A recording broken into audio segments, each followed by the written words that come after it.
मथुरा जिले के जाट बाहुल्य क्षेत्र मात विधानसभा के मोरकी इंटर कॉलेज मैदान बाजना में बुधवार को राष्ट्रीय लोकदल की ओर से आशीर्वाद पथ सम्मेलन का आयोजन किया गया।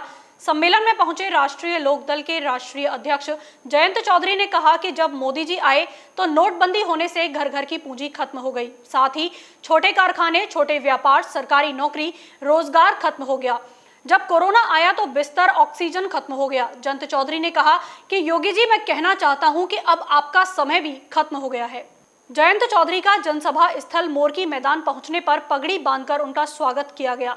मंच पर किसानों और कार्यकर्ताओं को संबोधित करते हुए उन्होंने कहा कि चौधरी अजीत सिंह के निधन के बाद उनके कंधों पर जिम्मेदारियों का बोझ बढ़ गया है, इसलिए आप सभी का आशीर्वाद लेने आया हूं। केंद्र सरकार पर निशाना साधते हुए उन्होंने कहा कि पिछले 11 महीनों से किसान धरने पर बैठे हैं, लेकिन सरकार के कानों पर जूं तक नहीं रेंग रही है। किसानों की हत्या हो रही है और उन्हें भेड़िया, खालिस्तानी व आतंकवादी कहा जा रहा है।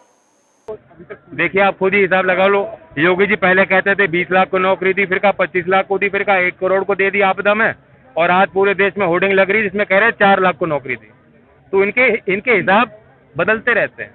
हमने बैठ के हिसाब लगाया, एक तो सरकारी भर्तियां हैं, साथ ही निजी क्षेत्र को अगर आप बढ़ावा दे देंगे, कम निवेश में नौकरी उत्पन्न हो सकती है। आज जब लखनऊ में इन्वेस्टर समिट होता है तो ये घोषणा होती है कि इतने 1000 करोड़ का निवेश होगा। ये बात नहीं बताई जाती क्योंकि कोई नई पूंजी नहीं आती। आज मॉडर्न कैपिटल मार्केट में कोई अपने जेब से निकाल के उद्योगपति पैसा नहीं लगाता, वो हमारे बैंकों से ही पैसा लेके लगाते हैं। लेकिन ये हिसाब नहीं बताया जाता कि इस निवेश से नौकरी कितनी मिलेंगी। तो हम ऐसी नीति बनाएंगे कि सरकार के हर काम में झलके कि उससे नया रोजगार कितना उत्पन्न सृजन हुआ।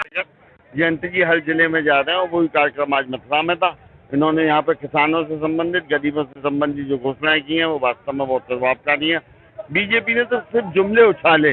2 करोड़ रोजगार वाला, 6000 जो किसानों को दे रहे हैं।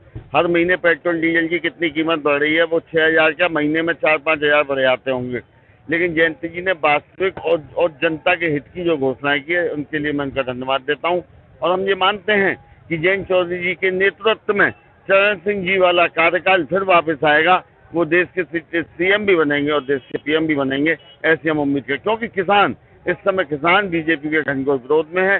जिस तरीके से किसानों का उत्पीड़न हुआ है, जिस तरीके से 11 महीने से किसान धरने पर बैठा है, जिस तरीके से 1000 किसानों की मृत्यु हुई है, वो वास्तव में बहुत दुखदायक है। और हम ये मानते हैं कि ये जनता आज संविधान खतरे में है। देश का भीमराव अंबेडकर जी ने संविधान दिया था जिससे हिंदू, मुस्लिम, सिख, ईसाई वाली एकता कायम होती है, वो खतरे में है। और हमारा ये मानना है कि देश के संविधान को बचाने के लिए इस देश की जनता को जागना होगा और इन बीजेपी वालों को जो संविधान को खत्म करना होते हैं, इनको सत्ता से हटाना होगा। धन्यवाद।